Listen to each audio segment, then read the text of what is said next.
The Wild Wild West is an American television series that ran on CBS for 4 seasons from September 17, 1965 to April 4, 1969. 2 television movies were made with the original cast in 1979 and 1980, and the series was adapted for a motion picture in 1999. Developed at a time when the television western was losing ground to the spy genre, this show was conceived by its creator, Michael Garrison, as James Bond on horseback, set during the administration of President Ulysses Grant. The series followed Secret Service agents James West and Artemus Gordon as they solved crimes, protected the president, and foiled the plans of megalomaniacal villains to take over all or part of the United States. The show also featured a number of fantasy elements, such as the technologically advanced devices used by the agents and their adversaries.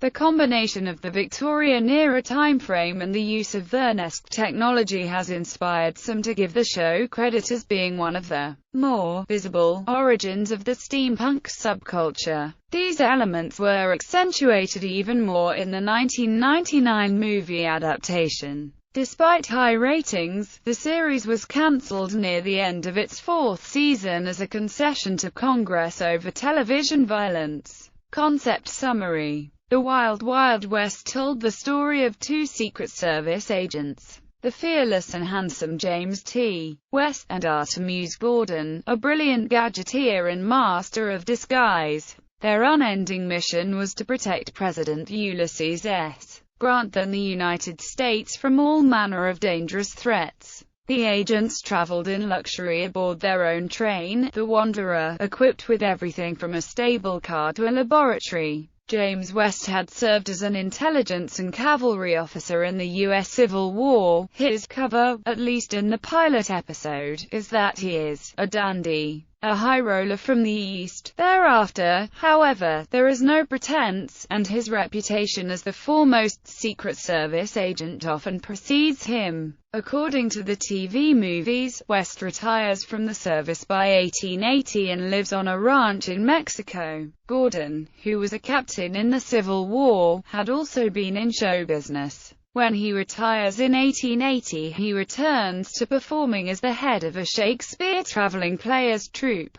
The show incorporated classic Western elements with an espionage thriller, science fiction, alternate history ideas, in one case horror, and plenty of humor. In the tradition of James Bond, there were always beautiful women, clever gadgets, and delusional arch-enemies with half-insane plots to take over the country or the world. The title of each episode begins with the night. This followed other idiosyncratic naming conventions established by shows like Rawhide, where each episode title began with Incident It or Incident of, and The Man from U.N.C.L.E., where episodes were titled The Affair, Creation, Writing and Production. In 1954, Michael Garrison and Gregory Ratoff purchased the film rights to Ian Fleming's first Bond novel, Casino Royale, for $600. CBS bought the TV rights for $1,000, and on October 21, 1954 broadcast an hour-long adaptation on its climax series, with Barry Nelson playing American agent Jimmy Bond, and Peter Lorre playing the villain, Le Chiffre. CBS also approached Fleming about developing a Bond TV series.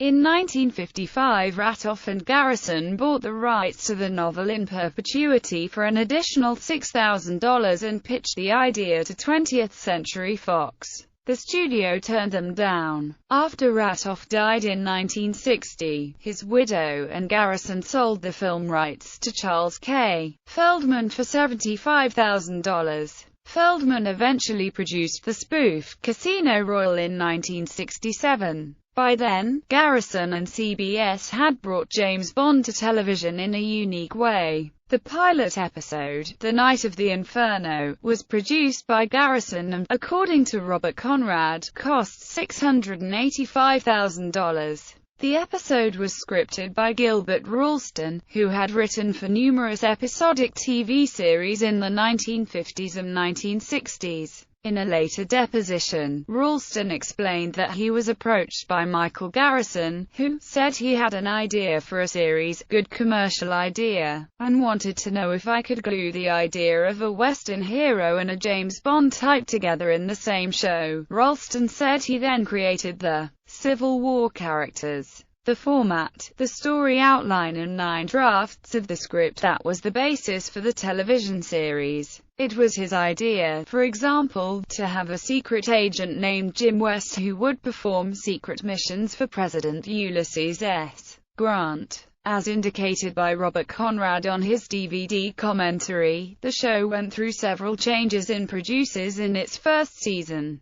This was apparently due to conflicts between the network and Garrison, who had no experience producing for television and had trouble staying on budget. At first Ben Brady was named producer, but he was shifted to Rawhide, which had its own crisis when star Eric Fleming quit at the end of the 1964-65 season. The network then hired Collier Young. In an interview, Young said he saw the series as the Rogues set in 1870. Young also claimed to have added the Rye Second Wild to the series title, which had been simply The Wild West in its early stages of production. Young lasted 3 episodes. His shows featured a butler named Tennyson who traveled with West and Borden, but since the episodes were not broadcast in production order, the character popped up at different times during the first season. Young's replacement, Fred Freiberger, returned the series to its original concept.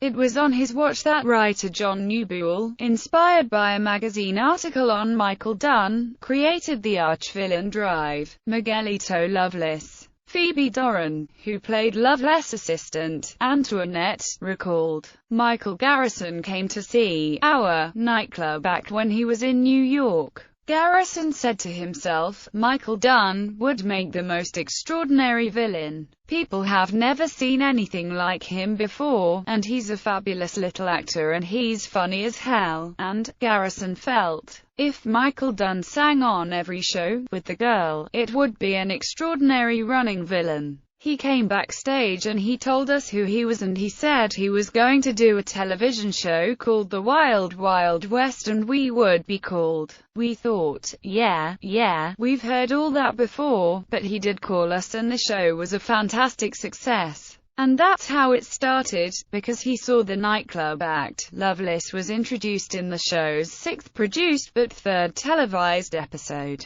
The night the wizard shook the earth, the character became an immediate hit and Dunn was contracted to appear in 4 episodes per season. After 10 episodes, Freiberger was replaced by John Mantley, reputedly due to a behind-the-scenes power struggle. Mantley, who had been associate producer on Gunsmoke, produced 7 episodes before he, too, was replaced. While Mantley returned to his former position on Gunsmoke, Gene L. Kuhn took over the production reins of The Wild Wild West. Kuhn, however, left after 6 episodes to go over to Disselu Studios to work with Gene Roddenberry on what would become Star Trek. By then, Garrison's conflict with CBS was resolved and he returned to produce the last episode of Season 1 and the initial episodes of Season 2. The producer's return was much to the relief of Ross Martin, who once revealed that he was so disenchanted during the first season that he tried to quit 3 times. He explained that Garrison saw the show as a Bond spoof laid in 1870, and we all knew where we stood. Each new producer tried to put his stamp on the show and I had a terrible struggle. I fought them line by line in every script. They knew they couldn't change the James West role very much,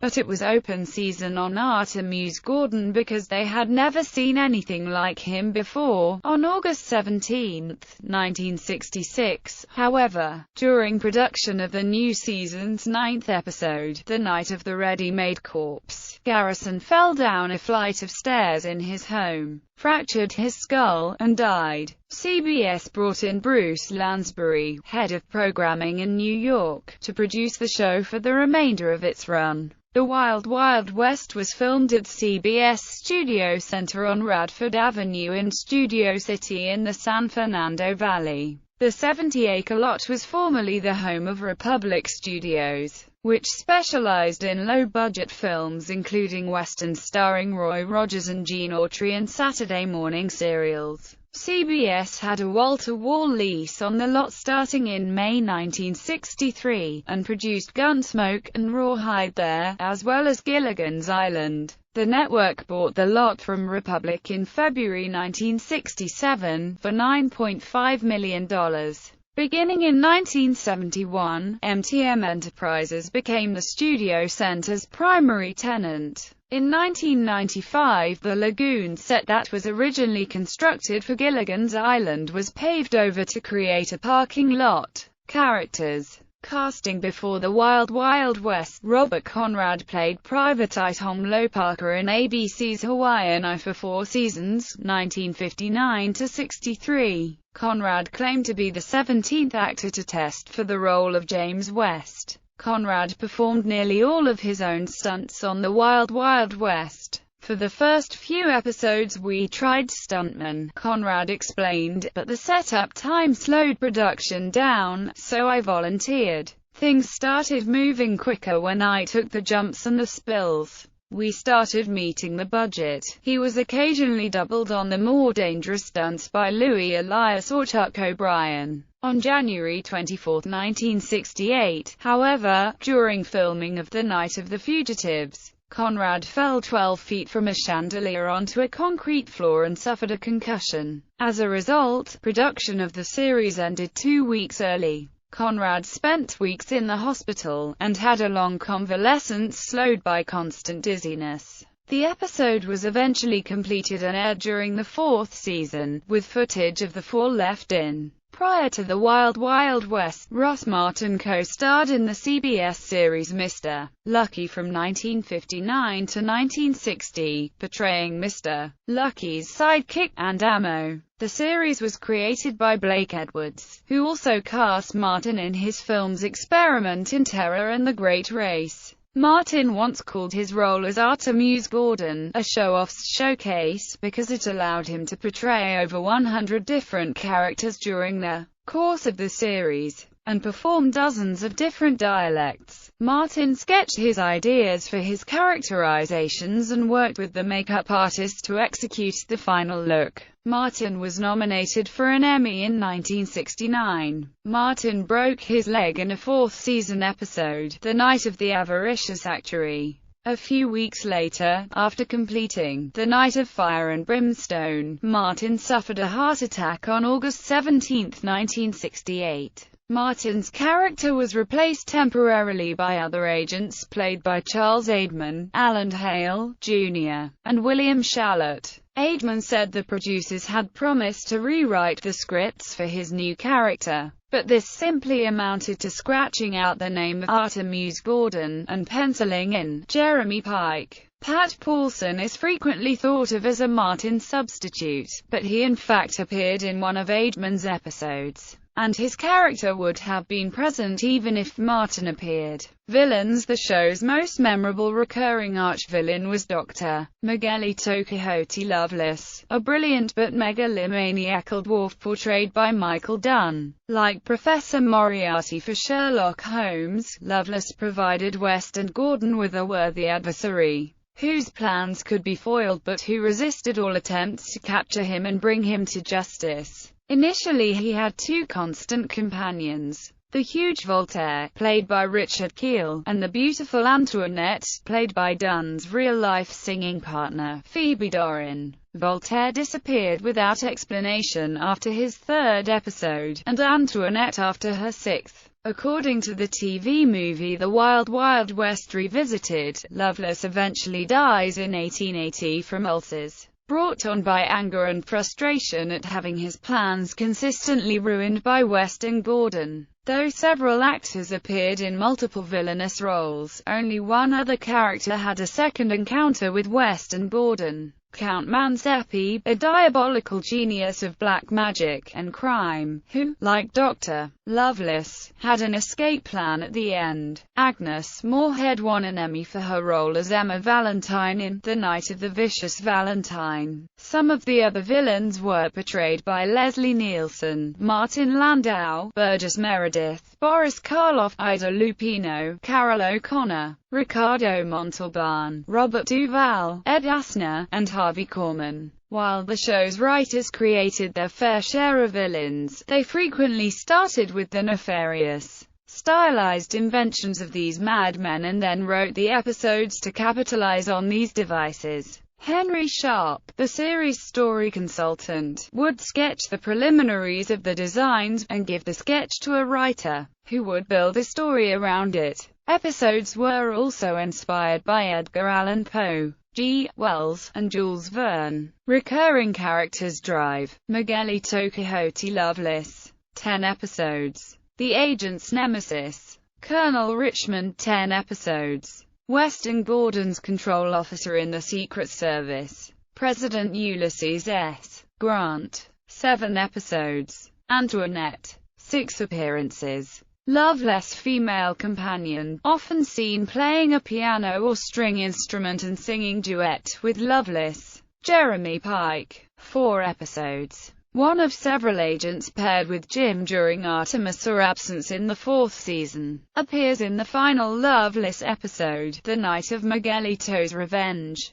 Tennyson, 3 episodes. West's butler, valet during the 1st season. Voltaire, 3 episodes. Loveless giant bodyguard, Count Carlos Mario Vincenzo Robespierre Manzepi, 2 appearances. A master of dark magic and leader of a hand-picked teams of assassins. Frank Harper, another agent who worked with Jim in the 4th season. He appears in the series' only 2-part episode, The Night of the Winged Terror.